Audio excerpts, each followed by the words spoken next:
Okay, like let's get it, and yeah, now we're here. We're only I think like 6 weeks away, and yeah, it's cool. It's exciting. Being a kid from San Antonio, did you ever think you'd be fighting a legend like Manny Pacquiao? Oh, never.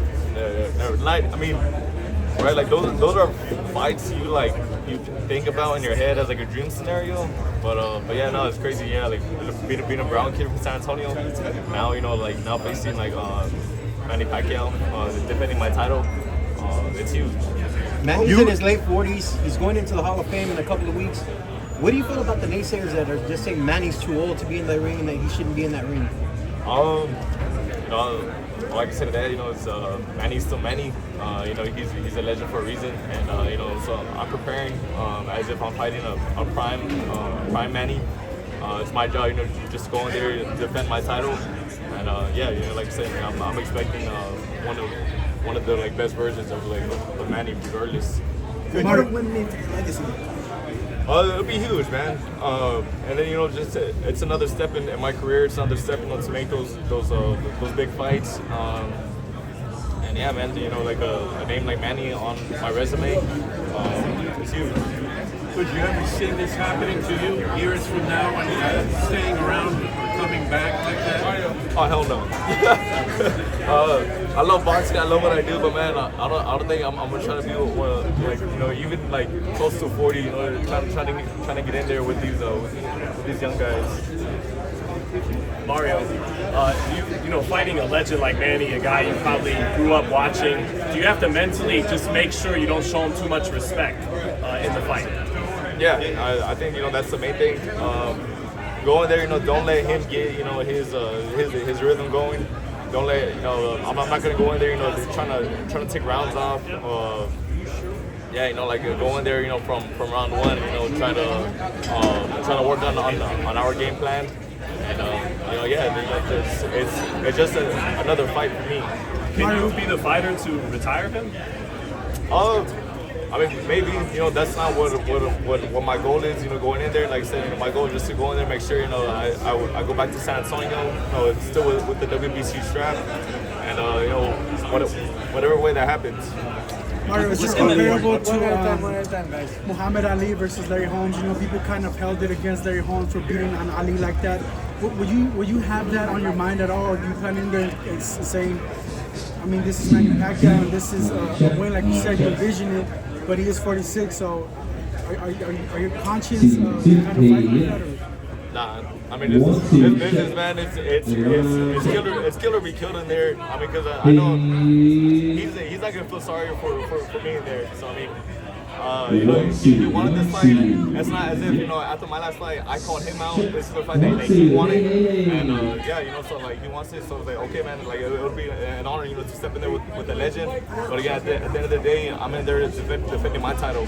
So potentially retiring, man, you can live with the consequences or backlash of maybe, man, you retired Manny Pacquiao. I'm ready to get a shitload of backlash. But I mean, it comes with it, But at the end of the day, like any other fighter in my division, they would be more than happy, to take this fight as well. Yeah, it's just my job to go in there and do what I do best.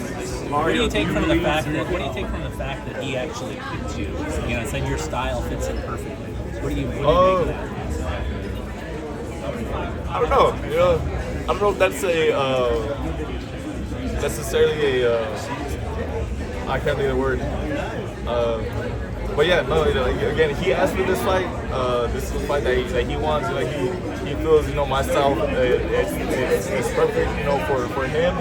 But I think he's in for a rude awakening. Come fight night, and I can't wait to show everybody. This fight is kind of huge for the welterweight division. You beating Manny Pacquiao really raises your stock moving forward. When you talk about the guys that are in there with that list.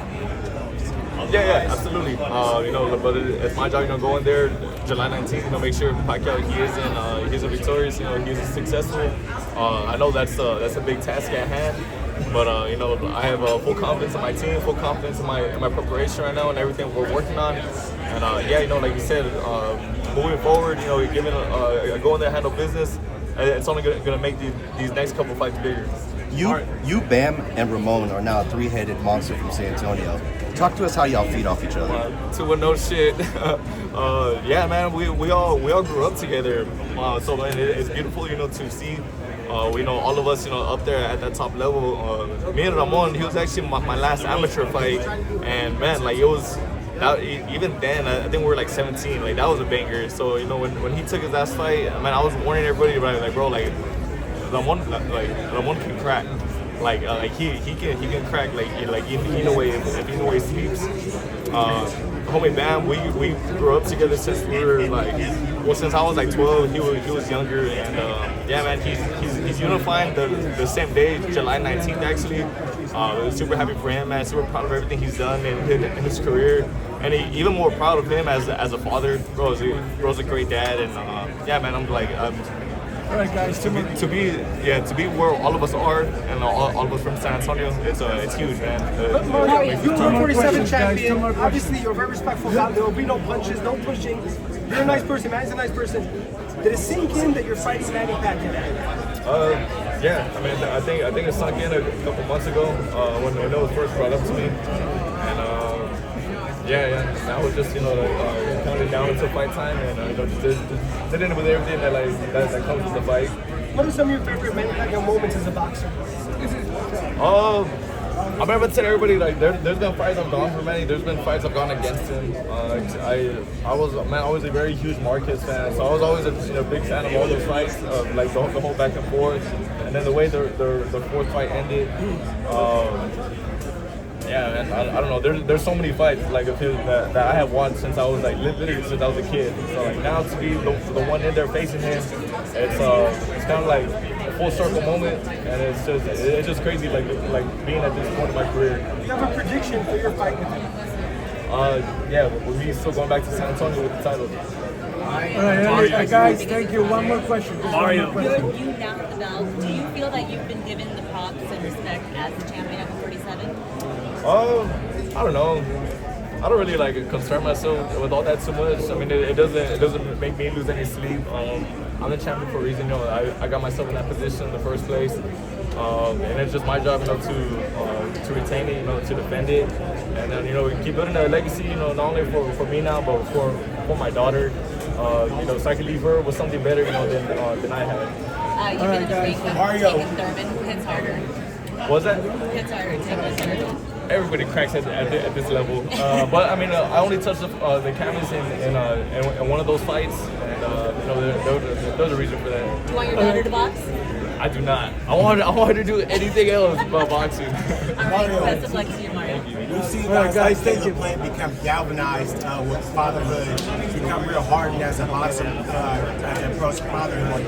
How has fatherhood galvanized you as a fighter, if it has? I think it has changed my mentality. Now I'm thinking longevity, and now I'm thinking about later in life type of stuff, and yeah, man. So these next couple years, I want to do as much as I can in the sport. I want to get out. Like I said, I want to leave my daughter, leave a legacy.